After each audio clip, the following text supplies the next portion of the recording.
You're listening to the Options Insider Radio Network, the home of the Options Podcast. For more quality options programs, visit theoptionsinsider.com or search for Options Insider Radio Network in your podcast provider of choice. Listeners can also access all of our programming through our mobile app available in the iTunes and Google Play stores. Select programs are also available via live stream at mixlr.com/options-insider. That's mixlr.com/options-insider. Don't forget to follow along with your favorite programs and submit your own questions for the hosts at twitter.com/options, stocktwits.com/options, facebook.com/theoptionsinsider, or via questions at theoptionsinsider.com.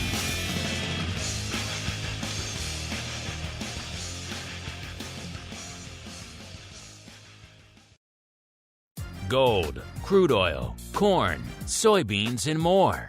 With so many tradable products, the futures options market can be an intimidating place. How can you possibly keep track of the latest trading developments across so many different products? Don't worry, we've got you covered. Welcome to This Week in Futures Options, the program designed to help active futures options traders stay on top of this ever-changing marketplace. Each week, we'll break down the top trades, hot products, volatility explosions, and much more. This Week in Futures Options streams live, so be sure to check out our live stream via the Mixlr app. That's MIXLR.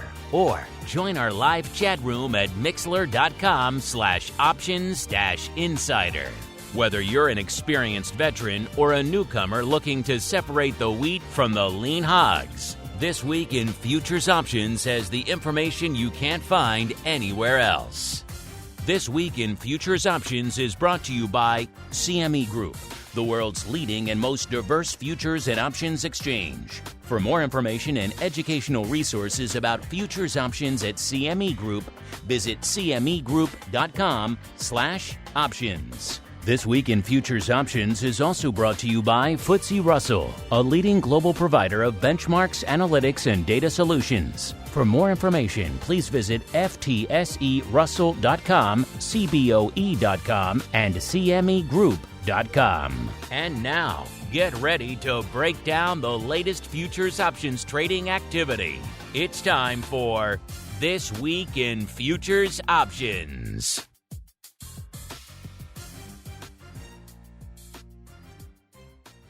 All right, everybody. That music means it is 1:30 p.m. Central, 2:30 p.m. Eastern. It is time, once again, for TWIFO, This Week in Futures Options, the program where the name pretty much says it all. We break down the week that was and still is from a futures options trading and trending and analysis and unusual activity perspectives. Going to talk the volume, the volatility, the skew, the OI, the hot trades, and a whole bunch more across all your favorite products. My name is Mark Longo from theoptionsinsider.com, as well as, of course, from the ever scintillating, at least we hope so, Options Insider Radio Network. Reminding you, wherever you get this content, keep rating and reviewing it so your fellow listeners can continue to discover it in these trying and troubled times. Of course, keep those questions coming too. A lot of you hitting us up with requests for various products and indeed product categories. You know, if they're reasonable and if they trade some options volume, we could certainly look into throwing those in the mix. So if you have a product you want profiled here on TWIFO, hit us up.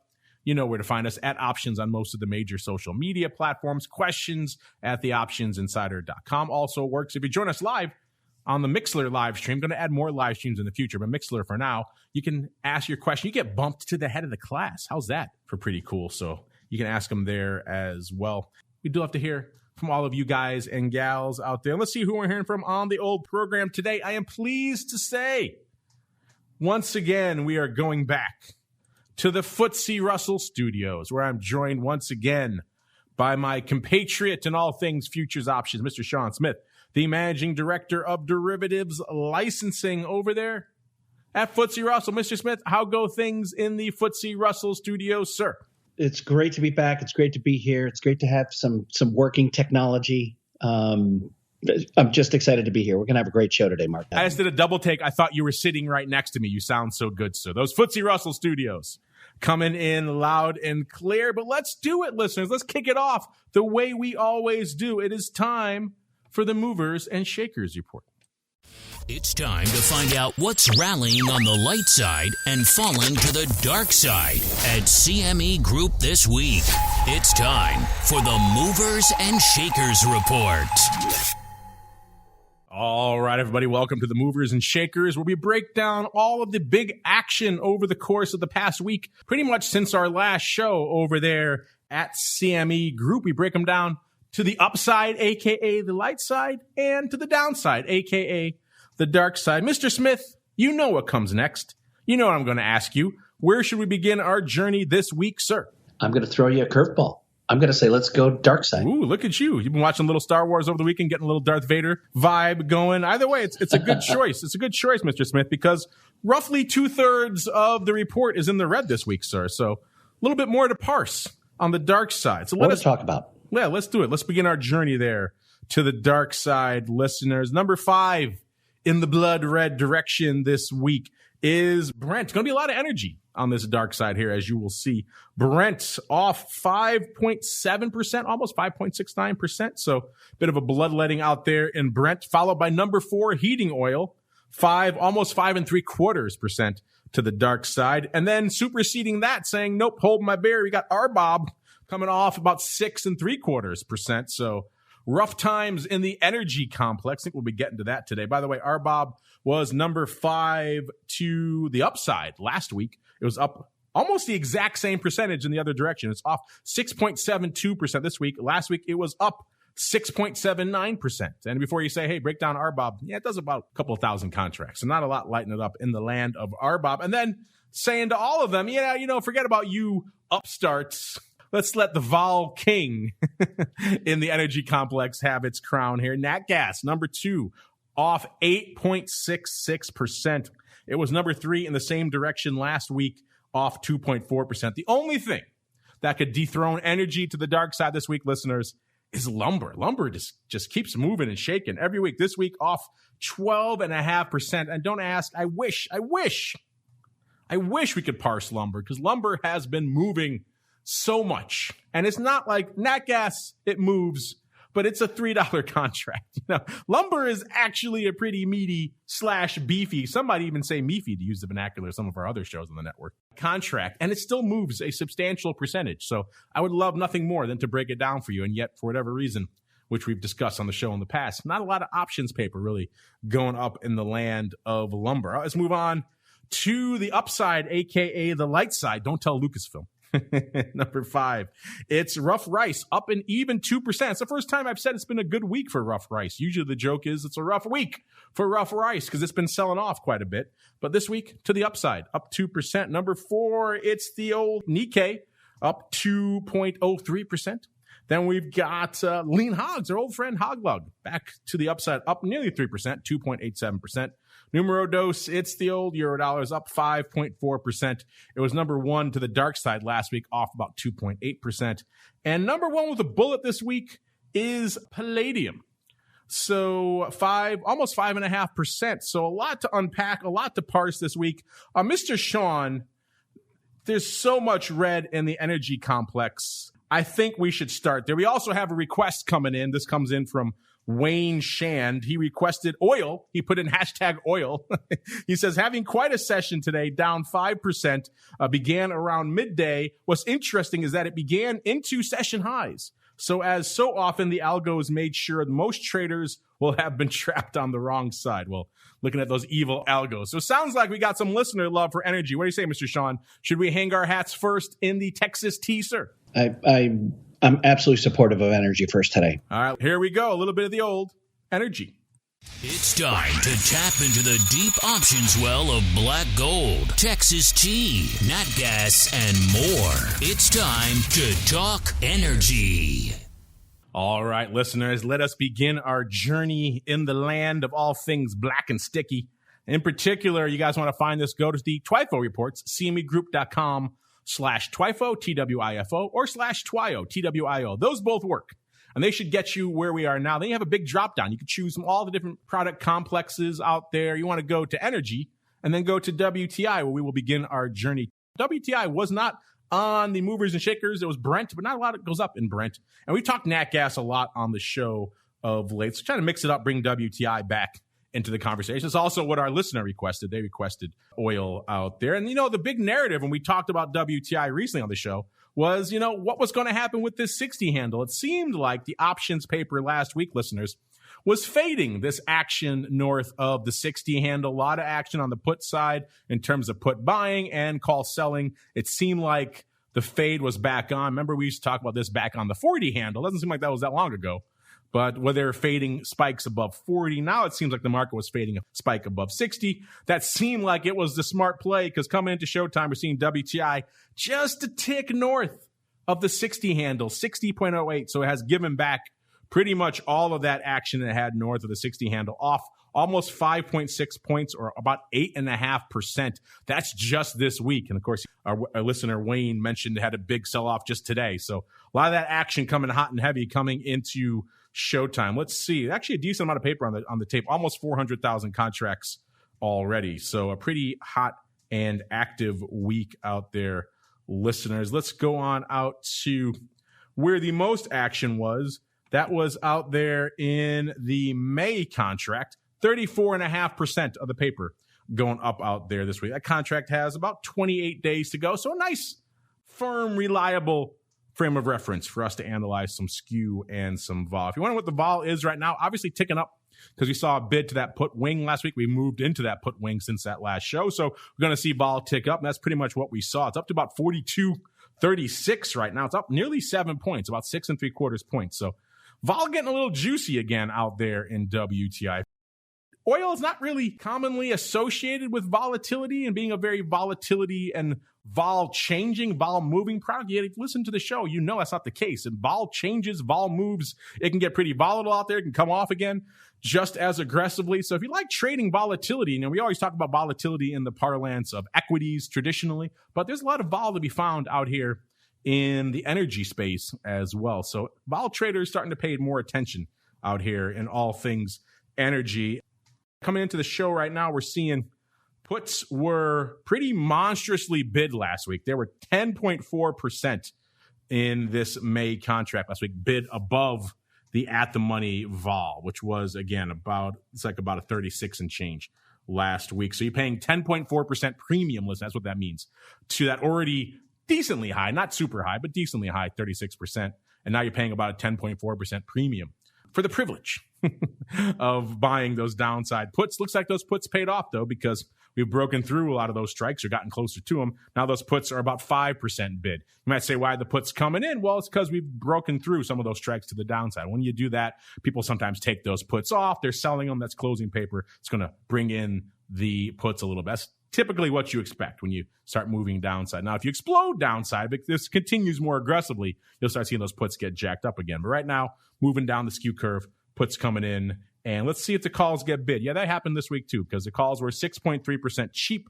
So a discount to the at the money last week. This week, 1.6. So calls is pretty much a nice rotation of the skew curve, as you probably would expect. If you don't get that stuff, check out some of our educational content on the network, listeners, like Options Bootcamp or Options Playbook Radio on our Education Wednesday shows, or check out some of the links here in the TWIFO report. They'll explain more about how these tools work and how things like shifting and sliding of the skew actually works. In terms of the most active contract out here, you probably can guess, listeners, it's probably going to be something in the 60 strike, and you would be right, except for the 70 strike bouncing in there saying, wait a minute, hold on there, whippersnappers. I got some paper to do as well, because the 60 strike is hot. And if you add it up across all the months, it probably is number one. But in terms of individual action, which option in a particular month led the dance this week? It was actually the D's 70s, 19,300, including a whopping 8,500. Pretty much half of that going up today. Another 8,000 going up on Tuesday. So 2 big days this week for the 70 strike in D's, today and Tuesday. Tuesday was opening. We don't really know about today's paper. So maybe looking a little optimistic on Tuesday, then they decided, whoa, bridge too far. Let's take them off today. Either way, a lot of paper going up on these D's 70s, listeners. Nearly 20,000 contracts already So pretty hot and heavy. Then we got the DEES 65s at number 2. So a lot of DEES, actually, which is kind of interesting. DEES upside. Not what I expected on the number 1 movers and shakers for WTI this week, listeners. Again, the big day is today, 7,600 today. Again, reflecting what our listener Wayne was saying, a big movement out there today. 6,400 contracts on Tuesday. About 5,000 of that was opening. So mostly opening paper on the 65s on Tuesday. We don't know today yet, but maybe, again, a similar narrative, breaking back through these strikes. They're deciding to get the heck out of Dodge. Either way, a decent amount of paper there. Then we go out to what you probably would have expected. It was the May 60 puts. They did 12,500 contracts. Actually, I'm going to take that back. As of a few minutes ago, they just tacked on some more. So 13,228 now. So they're trading hot and heavy today as well. About 3,000 so far today. So the big day for them was still Monday with about 7,000. Most of that opening. So some folks coming in on Monday maybe opening up to the dark side there. If they were buying those puts, that seemed like that worked out pretty well because, again, we're right at that 60 strike right now. So that's the number 3 trade out here. Let's look really quickly. 70 calls also active here in May, doing about 11,300. Again, the lion's share today. So today's where a lot of the action is out there in all things WTI listeners, which is, again, not exactly unexpected. Let's see if we could find some interesting aberrant strikes going up as well. 80s also pretty active here in July to the tune of about 8,000 going up this week, and 91 calls and 90 calls even trading. 90 calls were trading out here in August to the tune of about 3,000, 3,200, and the 91 calls trading a little bit less, 450. It's just an interesting strike. 91 out here in the end of the year going up in November. So fascinating stuff. Also seeing some double puts, 55 puts going out here in June of 2022. So longer term paper also afoot. Stuff's kind of all over the board here, which makes it kind of fascinating out here. But definitely DEES upside leading the dance this week. That's not what I expected. I did expect the skew to come in. I did expect some more vol to tick up. And now we're kind of teetering on this precipice of the 60 strike. You know, where do we go from here? Unfortunately, not a lot of bias coming in terms of the options right now. The skew has come in. It was biased heavily to the downside last week. This week, not so much, at least here in the May contract. So that's pretty much across the board. They've all come in. If you go a little bit farther out, not as much the case. Like if you go to DEES, which is, again, where we saw a lot of action out here, about 17% of the paper went up in DEES this week, listeners. The puts were 9.2% rich last week. This week, 10.5% rich. So the puts are a little bit more bid in DEES, and the calls are a little bit more offered. 5.3% cheap last week, 6% cheap this week. So you get a little bit farther out, and you're still seeing a predominantly strong put bias here and a bias to the downside. So maybe you can read into that a little bit. And that future is actually already below the 60 handles at about a 57.37. So interesting stuff afoot out here, listeners. Longer term, a little bit more of a fade. What are you guys feeling out here for WTI? You think 60 strikes going to hold? We already threw it in the longer term contracts. Is this just a momentary blip, or is this kind of a sign to things to come? Folks have been wondering for a while, obviously as energy and as crude gets more lofty in terms of valuation, more and more domestic supply can come online. It becomes much more profitable to run those shale production facilities at $60 than it does at $40, right? So that's always been the question. When this domestic supply comes on, that could maybe start squeezing things to the upside a little bit and start forcing us back down. That was the whole reason OPEC really kicked this price war off to begin with, right? Was try to squeeze out some of these domestic producers. Have they been squeezed out? These are the questions that linger. But right now, we're hovering at this 60 strike. Let us know what you guys think as we keep on rolling. Sean, there's been a lot popping off in equity land as well. So I think we'll hang our hats there next. A little bit of the old equities. It's time to explore the volatility swings, skew changes, and hot options trades in your favorite indices. It's time to talk equities. All right, now we'll get to the land of volatility. There's vol and all these other products we're talking about, but volatility still is really synonymous with all things equity. So let's set the table out here from a vol perspective. Coming into Showtime, how long, Sean, have we been talking about the RVX, the VIX of the Russell 2000? Can't break 30. It's been north of 30 pretty much since the upside explosion really began towards the end of last year. Well, it did break it this week finally, 29.6. coming into showtime. So ever so slightly below it, but it did finally break the 30 handle out. That's down to almost 2.5 handles from where it was this time last week. VIX coming into showtime also south of the 20 handle. Yet another long time watched barometer level for volatility. Is that about a 1976? Good year. Coming into showtime. Puts that down about 2 points from last week. Puts that VIX to RBX spread at a little bit north of 10, almost 10.2 points. That's roughly unched from where it was last week. And you can see why, a little bit of more movement in the RVX. It's about a couple of tenths of a point difference from what it was this time last week. So that spread has kind of moved in lockstep, which is kind of interesting. Both RVX and VIX breaking through key levels to the downside. Let's see if they can keep it there or not. Last time VIX had a dalliance south of 20. It didn't stay there very long. We'll see if that is the case this week. VVIX, which is the vol of vol, at about a 112, almost 113 coming into showtime, up about 3/4 of a point, but pretty much unched from where it was this time last week. Vol is obviously frothy right now. It's not going to go much lower than that. And vol Q, which is the at-the-money vol of the NASDAQ 100, a.k.a. the newest tradable vol product over there at CME land, 26.5. That is almost literally unchanged from where it was this time last week. Why? Because NASDAQ was getting annihilated earlier this morning. I'll have to see if it's still getting annihilated out there. But NASDAQ has been leading the charge to the dark side out there this week. Or at least today's session, kind of a bit of a rough day for all things NASDAQ. Let's see where we are. Off 2.6%. Yeah, it looks like the sell-off has exacerbated across the board, listeners. We've got NASDAQ off 2.6%. The RUT off nearly 1.75%. The S&P off 1%. And the Dow was green today. Now a little bit in the old red. All right, Mr. Sean, that's a lot of table setting. A lot's popping off in your neck of the woods these days. What is lighting up your tape in all things small cap and indeed equities and volatility, sir? Thanks, Mark.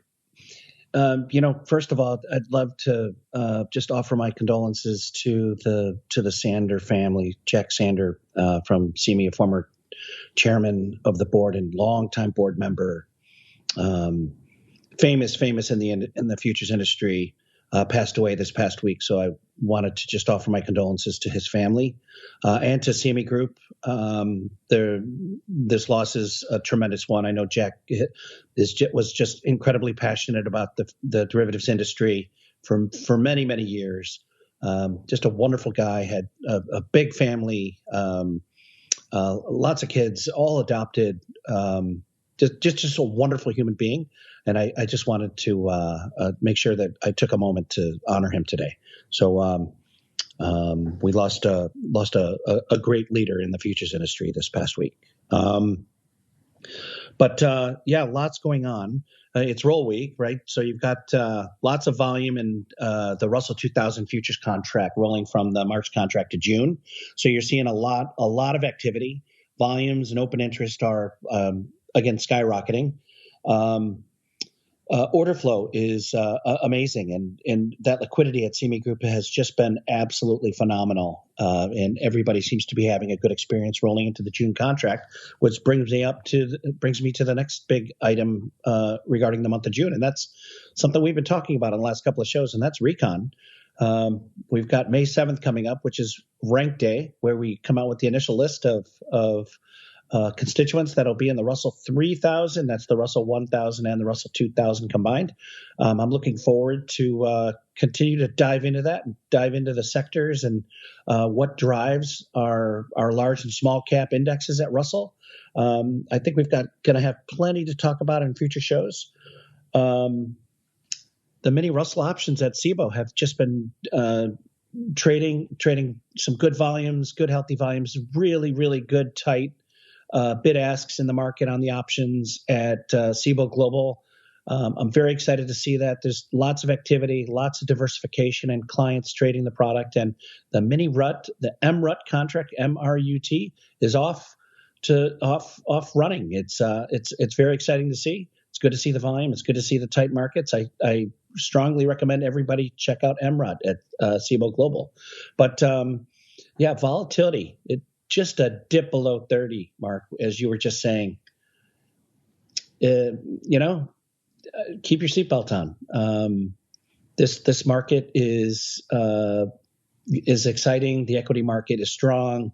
Small caps have just tremendously outperformed all major benchmarks. And, as our economy comes out of our difficulties and the COVID vaccines continue to roll out, the U.S. economy is going to get strong and stronger.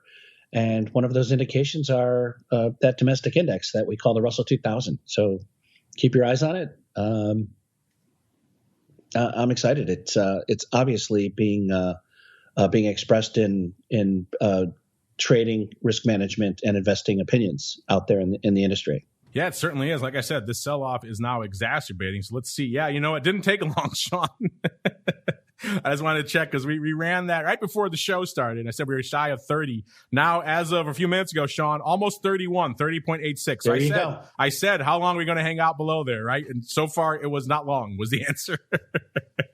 Because, this sell-off is starting to get pretty blood red out here, listeners. So, small cap vol, not meant to be below 30, at least right now, for very long. And, it shucked that off pretty quickly, up over a point, 1.2 points since we started the show, listeners out there. So, a lot to unpack. Let's go on out to small cap options land, see what's lighting it up. Almost 25,000 contracts on the tape just in this flavor alone, listeners. So, a lot of paper going up out here these days. Let's see. We're just shy of the 2,300 level right now, listeners, 2,297. How crazy does that sound, by the way, Sean? I'm saying we're off 2.3%, off 54 handles, and we're still almost 300 points north of the 2,000 level. Doesn't that sound insane? Right?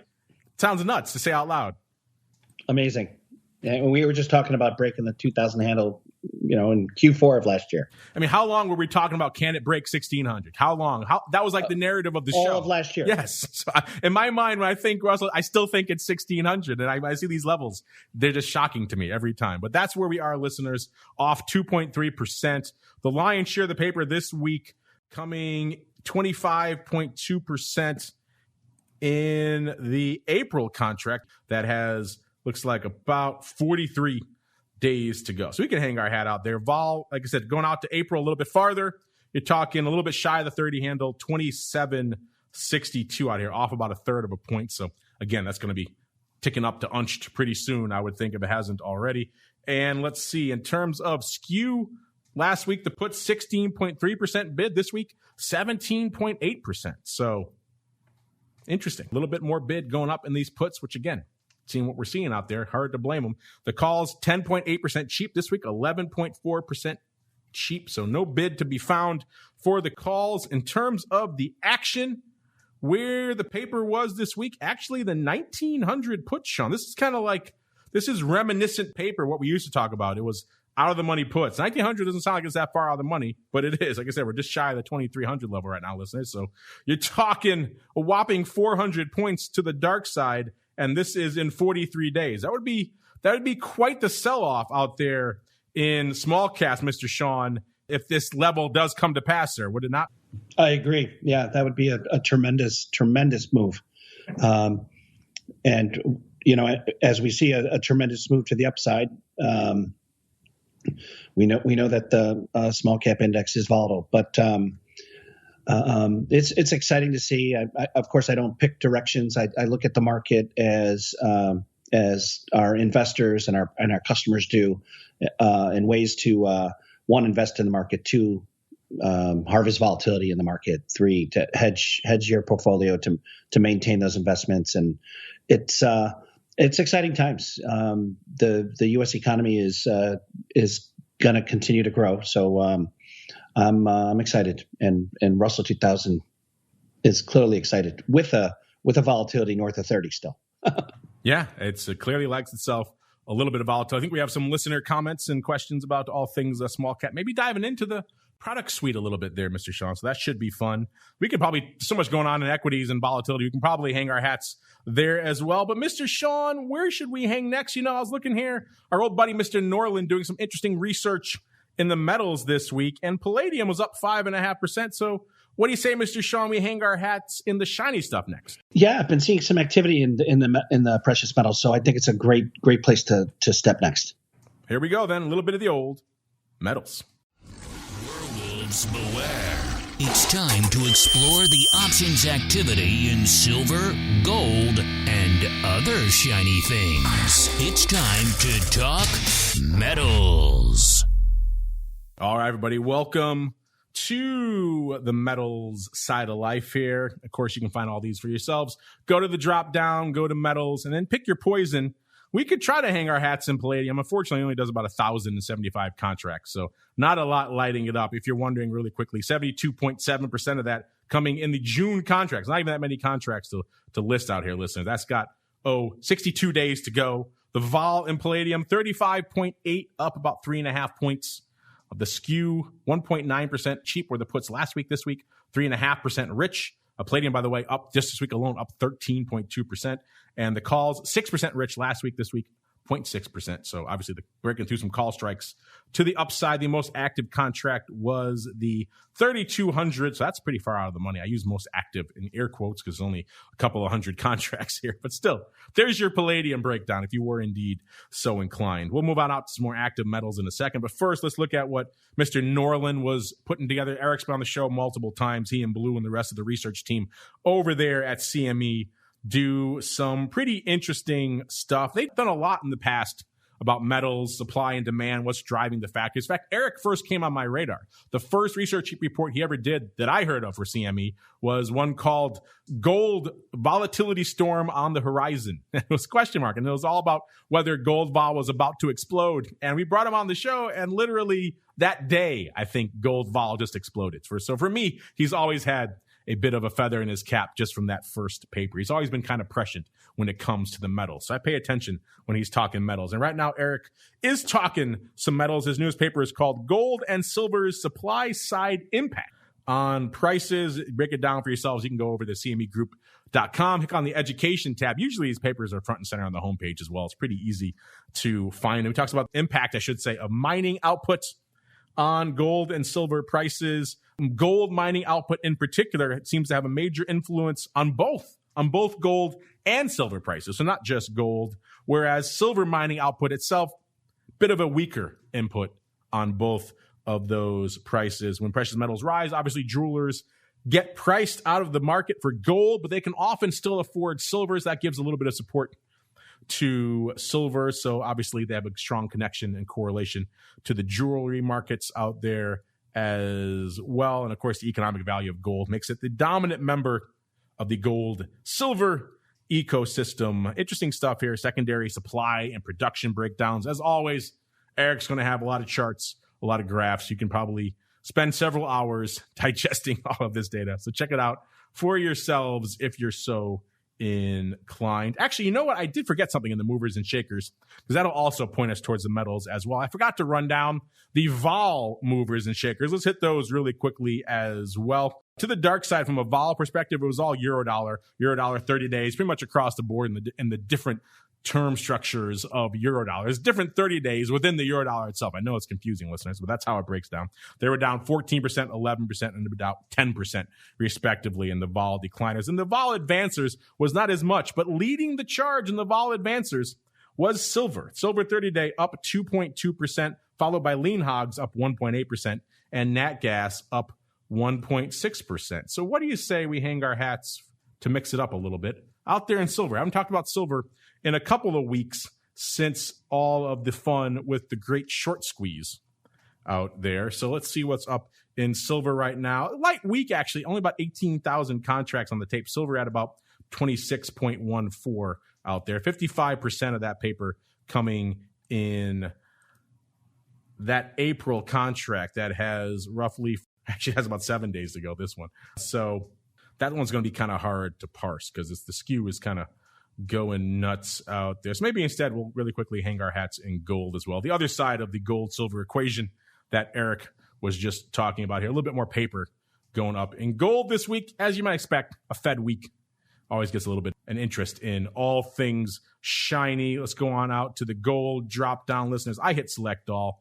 Whatever floats your boat when it comes to the shiny stuff. A little bit more paper, like we said, going up in gold this week. 132,000 contracts. That's a little bit more to sink our teeth into. Of course, same problem. April contract was where the lion's share of the paper, 36.8% going up here, and that goes away in 6 days. So a little bit hard to parse. Let's go a little bit farther down the curve, listeners. Let's go down to the May contract. This has about 39 days to go, and that has 23% of the paper. So still a decent amount of paper going up out here this week, listeners. That's where we'll hang our hats from a skew and a vol analysis. If you're wondering what is the gold vol, it's 1532, off about 2/3 of a point out there. So not a ton of vol in the gold product. If you know anything about gold volatility history, you know gold is not historically a big vol mover and shaker. It kind of remains anemic for a while. Then it has these fits and starts where it can pop. Look at Eric's paper from a few years back, but it doesn't tend to keep that bid very long as well. So it's an interesting one to watch from that perspective, but it can languish for a long time in some kind of anemic volatility doldrums out there. In terms of the skew, last week, by the way, we're at a 1735 coming into showtime, so up about 3/4 of a point net on the week. The calls, I should say the puts, 2.2% rich. This week, 4.3%, so a little bit put heavy this week. Calls, about 1.3% rich last week, 2.2% rich this week. Not a huge skew change in either direction. A little bit more of a bid for the puts than there are for the calls. But other than that, not a heck of a lot of change out here skew-wise this week. The most active contract, going back to those even money strikes, it's almost a tie between the 2,000 calls going up here in May, and then the 1,700 puts going up here in April that have about 6 days to go. They did about 5,700 for the April puts and about 5,600 for the May calls. So I guess we'll go to the April puts first. 5,700 of those bad boys going up this week. The lion's share of them come in yesterday, not surprising, hot on the heels of the Fed. 2,800 contracts there, 1,500 on Tuesday, 1,100, almost 1,200 today.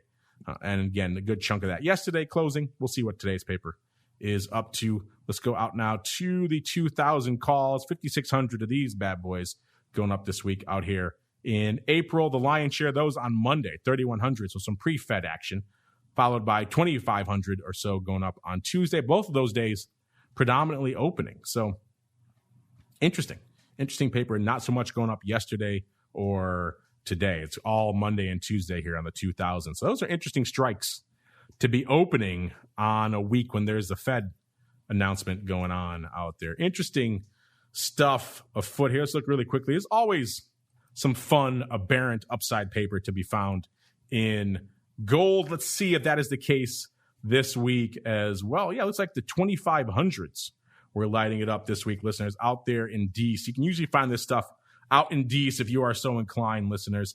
2,500s doing 1,500 almost exactly this week. A 500 lot on Monday, which was slightly opening. Actually, a 501 lot to be precise. 501 again on Wednesday. For some reason, we don't have an OI update on that one. And then 502 again today. So someone's been trading almost the exact same size every day in the 2,500s in DC, except for Tuesday this week. That's a bit of a weird one. But again, when you look at the upside in gold, it's all weird, which makes it kind of fun to watch. You got 1,000 of the 2050s in DC also going up today, about 1,100 total on the week. And then 1,000 of the 2100s have gone up this week as well. But again, different days as well. So it's not like they're lining up like any sort of vertical. Like there usually is a three-way vertical to be found up here in gold somewhere. This week, not so much. It's 500 lots a lot or 1,000 lots, but on different days. So none of it lines up, which makes it even more fascinating. So yeah, if you're looking for weird upside, gold is the place to look. All right, Sean, we talked equities, we talked WTI, we talked a little bit of silver and gold and even palladium. We kind of hit a metals trifecta there. Where else should we hang our hat on the program this week, sir? It would just be really good if we could hit rates. I think we've had some interest rate activity in the last couple of weeks, and probably a good place to head next. Did something happen in rates? I was unfamiliar, sir. I was busy doing other things. All right, I guess we can make that happen. Let's make our next stop here in the rates.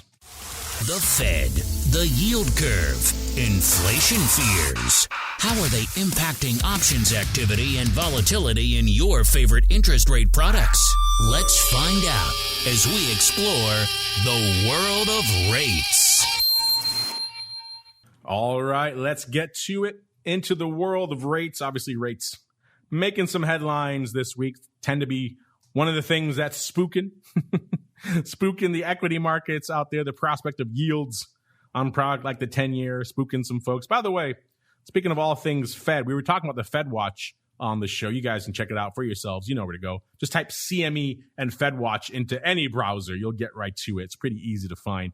They obviously had the meeting this week. There wasn't a high probability of a 25 basis point increase, but they were pricing in, as you recall, listeners, when you get out to September and beyond of this year, they were pricing in a little bit over 9. I think it was about 9.1% probability that we'd see a roughly 25 basis point increase in rates going towards the end of this year. The Fed obviously signaling this week they're not going to do that. So the markets clipped that probability, but didn't exactly take it away, as you might expect. The market's still pricing in a bit of a chance that there will be a 25 basis point hike, certainly more than there was, let's say, a month ago out there. It was 9.1% out there in meetings like the September and December contract.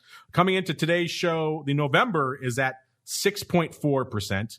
The September contract's at about 4.4%. So the probability for the September rate hike has been cut more than in half. So that one's kind of taken a bit of a beating. And then December, we're looking at a probability of about 6.4%. So that one has gotten about a third of its probability taken away. So still not down to de minimis by any means. Still a demonstrable measure that something could happen by the end of the year. Demonstrable bid for that. But again, it's not, 25% or anything either. So they have been clipped a little bit as a result of this week's Fed action, which is pretty much what you would expect. Let's go on out to the 10-year, see what's lighting things up, see what's spooking people so much out here in the 10-year this week. 10-year doing some paper yet again, as you would imagine. 2.4, closing in on 2.5 million contracts on the tape already this week, listeners. The lion's share of this, one thing I like about the 10-year, unlike the Eurodollar, which will fill multiple pages with strikes and months, the 10-year, you can encapsulate it in one screen. Makes it a little bit easier. So if you hit the select all function, listeners, you're not going to be overwhelmed the way you are if you're diving into Eurodollars for the first time. And this week, we've got a little bit more than a third, about 34% of the paper coming in that April contract. By the way, in the April contract, 131.1 coming into showtime, off about 0.15 or about a third of a percent out there. Also, if you're wondering, what is the vol in these products?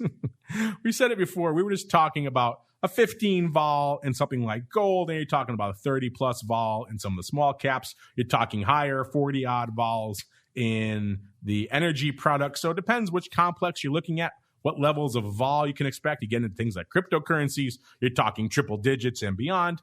Out in the rates, particularly farther out in the curve, you're talking 10-year and stuff, vol's a bit of a different beast. You're talking about a 5.5 in this contract this week, listeners. So not exactly a ton of vol, and it's effectively unched. The vol hasn't moved because it's hard to get much movement when you're hanging out at a 5.5 vol. It's just kind of the name of the game there. In terms of skew, the puts last week, 6.9% rich to that already anemic 5.5 vol. And this week, 6.3% rich. So puts still bid. Calls last week, 7.9% cheap this week, 5.7% cheap. And the number one hot contract out here, the big trade this week, listeners, we're talking 101,000 of these. So more than all of the gold complex, certainly well more than silver, 5x silver, just in this one option on the 10-year. That's, again, how much paper is going up out here. 101,824 to be precise. That gets us to the April 131 even put. That's where the action was this week. 101,824. The lion's share of that, you can probably guess when it was. It was Wednesday, 72,212 going up. Of that, 14,000 was opening. So not a ton of opening, as you might expect, taking some stuff off after a Fed meeting, but still opening nonetheless. 18,000 today, 8,200 on Monday, a paltry 3,200 on Tuesday. Everybody holding their breath on Tuesday, waiting for Wednesday. But that's a heck of a lot of paper, listeners. Then we go from there to the 130 even puts. So some even money puts lighting it up out here. No fractions, no half strikes, anything like that this week. 130 even, doing 86,800 contracts. This one's a little bit more split. It's 32,400 On Wednesday, 32,300 so far today. Of that yesterday, about 7,000 of that was closing. 14,000 going up on Tuesday. A good chunk of that, almost 12,000 opening. So a lot of opening paper on the 130 puts going into the Fed announcement, which is different than the 131 puts, which was pretty light. That's kind of interesting.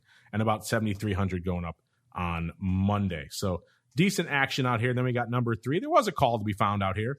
It was the 132 half calls, also again in that April contract, doing 76,000 almost exactly.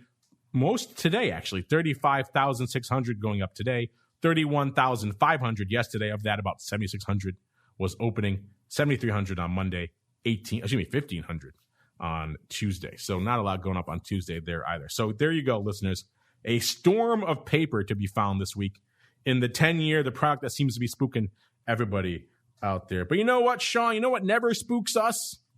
It's our listener mail. So let's get to it. A little bit of the old futures options feedback. It's time for your questions, comments, and insights. It's time for Futures Options Feedback. Submit your questions at twitter.com/options, facebook.com/The Options Insider, stocktwits.com/Options Insider, or via questions at theoptionsinsider.com. You can also submit your feedback via our Options Insider Radio Network mobile app, available for iOS, Android, and Kindle Fire devices. You can even ask your questions live via our Mixlr chat room. So grab the Mixlr app or just search for Options Insider at Mixlr.com. That's MIXLR.com.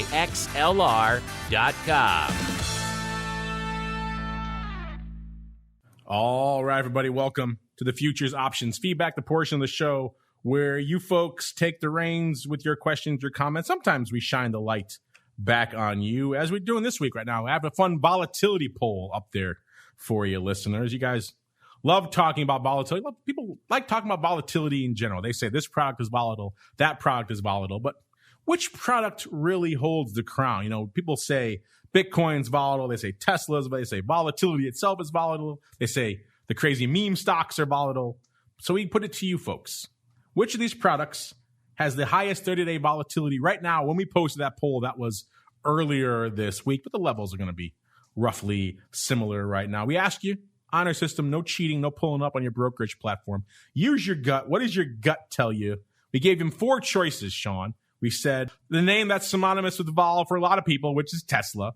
Or Bitcoin. That one's moving quite a bit these days. A lot of people think Bitcoin is synonymous with volatility. Some folks think volatility itself, VIX and equity volatility itself is very volatile. So could be VIX. Or, Sean, it could be the king of the memes, a.k.a. GameStop. Right now, Sean, our audience is leaning heavily towards the memes, 61.8%. I thought there'd be a stronger punch for Tesla and for Bitcoin. Right now, Bitcoin is number 2 with 19.1%.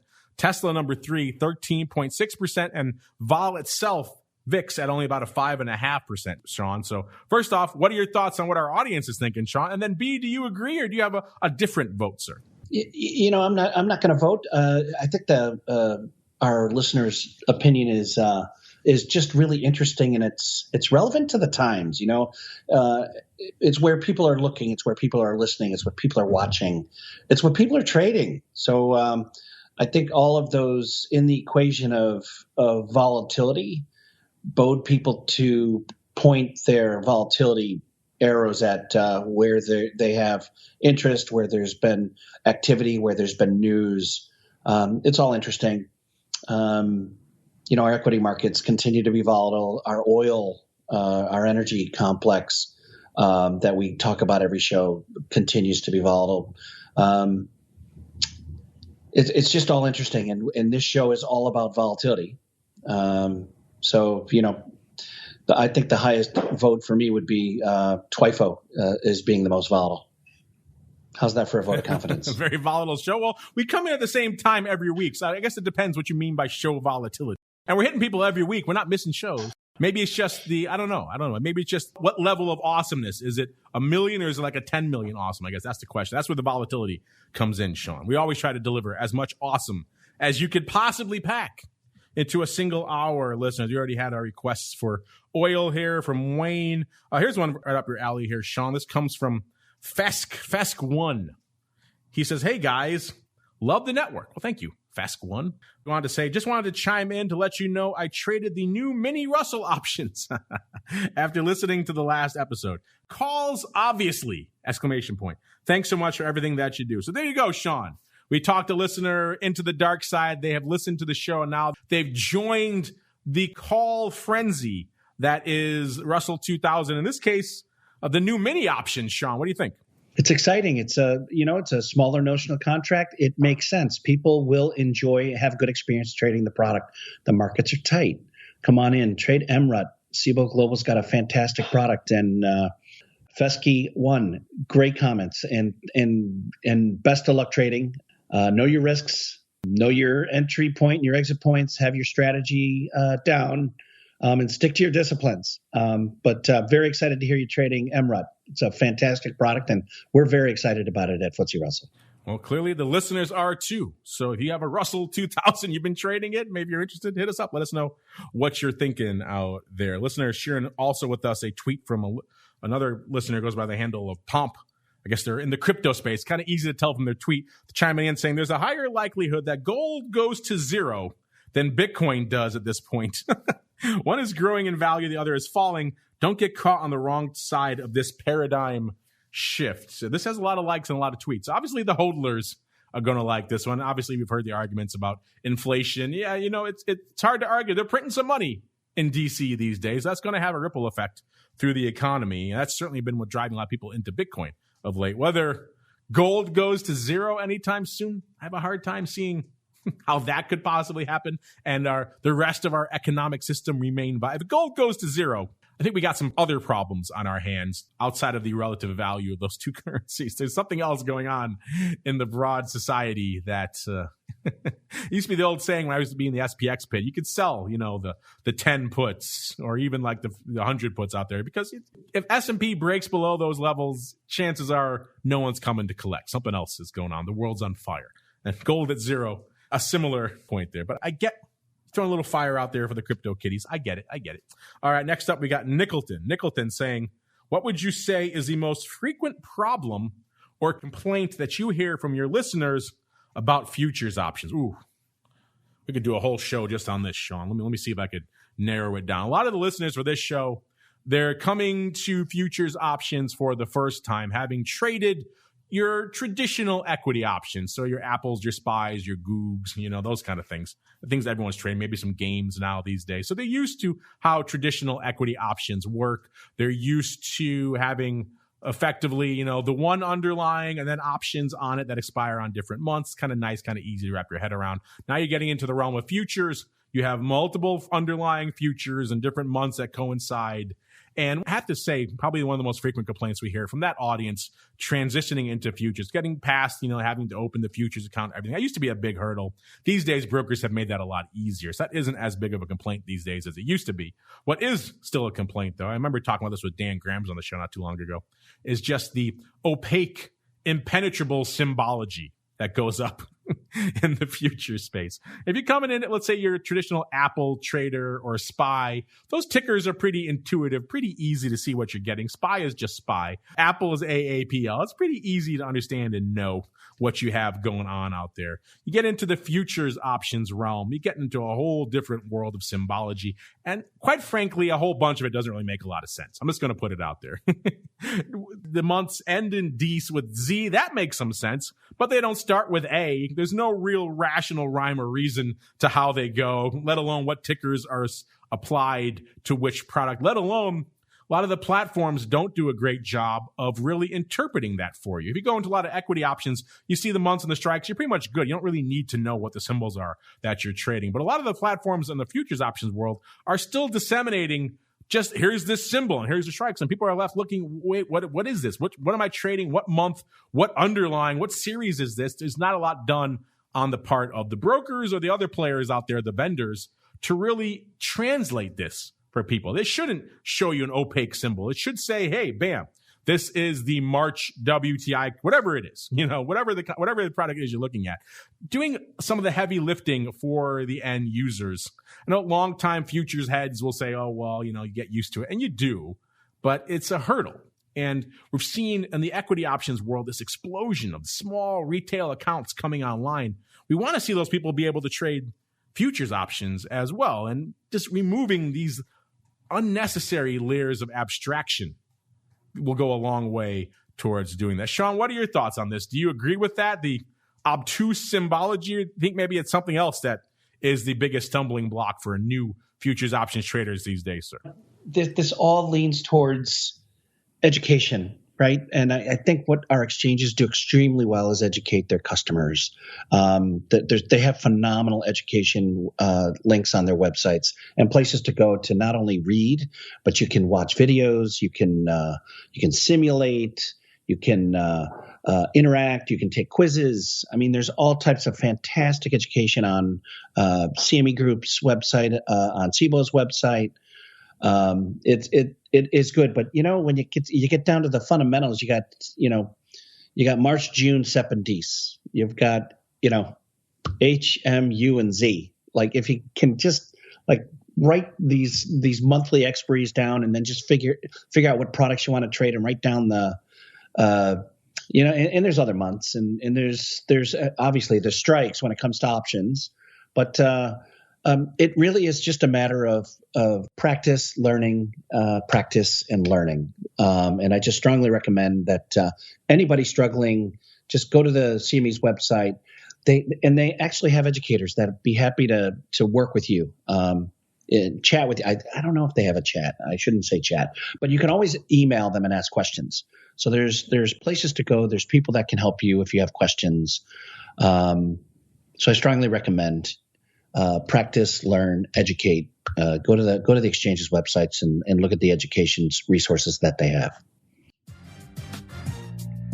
Well said, sir. Yeah, we get this complaint about the TWIFO reports too, because they're showing you the symbol right there in the left corner. They're not showing you, the month or anything else like that. So for people who are new to these reports, sometimes they have a hard time understanding them. So I say if you're coming to these new for the first time, a couple of pages you should have up next to them. Like you type CME contract month codes next to it, you'll have a whole page explaining them all, like Sean was just saying. So that'll help you give you a better sense of frame of reference for what you're looking at. And also CME does also offer a symbol search page. You go to that page, type in whatever symbol you're confused about, and it will help you figure out what the hell product you're actually talking about there. So those are a couple of things that will help you get started in the joyous world that is futures options. Unfortunately, that music means we've come to the end of another epic journey through the world of all things futures options. But before we go, Sean, like our listener, I forgot their name. What was it? Fesk1. Diving into those mini Russell options. Folks are on fire for all things Russell 2000 these days. So if they want more info, more analysis, more webinars, where should they go? What should they do, sir? Easy. Just go to FTSERussell.com. Just go to our website. And if you want webinars, you put FTSERussell.com/webinars. If you want blogs on the recent research on our various indexes, most importantly, the Russell 2000, our small cap index, go to FTSERussell.com/blogs. And there's just an incredible amount of information to share. What's driving the indexes, what's moving the small cap stocks from a sector perspective, how it's performing against its global small cap benchmarks around the world. There's just so much information on the FTSE Russell website. Mm-hmm. Have at it, and always ask me, Sean.Smith at LSEG, London Stock Exchange Group.com. Happy to help you any way I can. And also go to CME Group, their website, CMEGroup.com, and CBOEglobal.com. They both have tremendous resources regarding their derivatives products. So happy to help. And it's just great to be on the show today, Mark. It was a great show. It was a fun one indeed. You know where to go to find out more about all things CME. First off, go to our page, CMEgroup.com/TWIFO or /TWIO. Both of those work. Lowercase, uppercase, for whatever reason, seems to spook the browser. Not sure why. But that will get you to our reports. You can type in literally any product that trades over there at CME, and you can see exactly what's going on, like I just did today. The skew, the volume, the volatility, the hot trades, all that kind of stuff.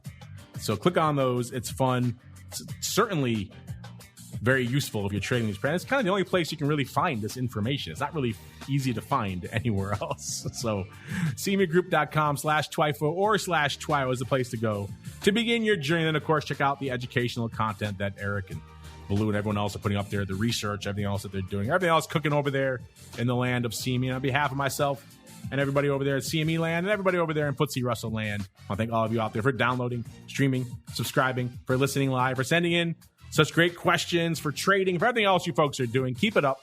We'll see you back here tomorrow, noon Central, 1 p.m. Eastern, to dive into the world of crazy volatility. Spoiler alert, there's a lot to talk about, so we'll have a lot to say on the show tomorrow. Kicking it all off again on Monday with episode 1 of the Option Block, all the way through to Thursday, and another episode of This Week in Futures Options. This Week in Futures Options is brought to you by CME Group, the world's leading and most diverse futures and options exchange. CME Group's markets help individuals and businesses around the world manage risks and seize opportunities. CME Group offers the deepest and most liquid options on futures across all asset classes, including interest rates, equity indexes, foreign exchange, energy, agriculture, and metals. For more information and educational resources about futures options at CME Group, visit cmegroup.com/options. This Week in Futures Options is also brought to you by FTSE Russell, a leading global provider of benchmarks, analytics, and data solutions. Investors in the U.S. and around the world are using FTSE Russell indexes to benchmark their investment performance and create investment funds, ETFs, structured products, and index-based derivatives. Many Options Insider Radio Network listeners will be familiar with the Russell 2000 Index. Russell 2000 futures and options are currently trading on the Chicago Board Options Exchange and CME Group. For more information, please visit ftserussell.com, cboe.com, and cmegroup.com.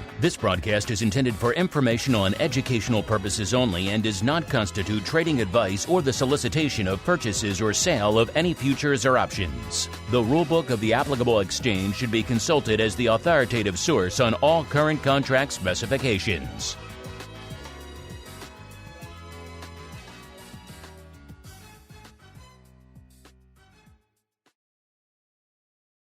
You're listening to the Options Insider Radio Network, the home of the Options Podcast. For more quality options programs, visit theoptionsinsider.com or search for Options Insider Radio Network in your podcast provider of choice. Listeners can also access all of our programming through our mobile app available in the iTunes and Google Play stores. Select programs are also available via live stream at mixlr.com/options-insider. That's mixlr.com/options-insider. Don't forget to follow along with your favorite programs and submit your own questions for the hosts at twitter.com/options, stocktwits.com/options, facebook.com/theoptionsinsider, or via questions at theoptionsinsider.com.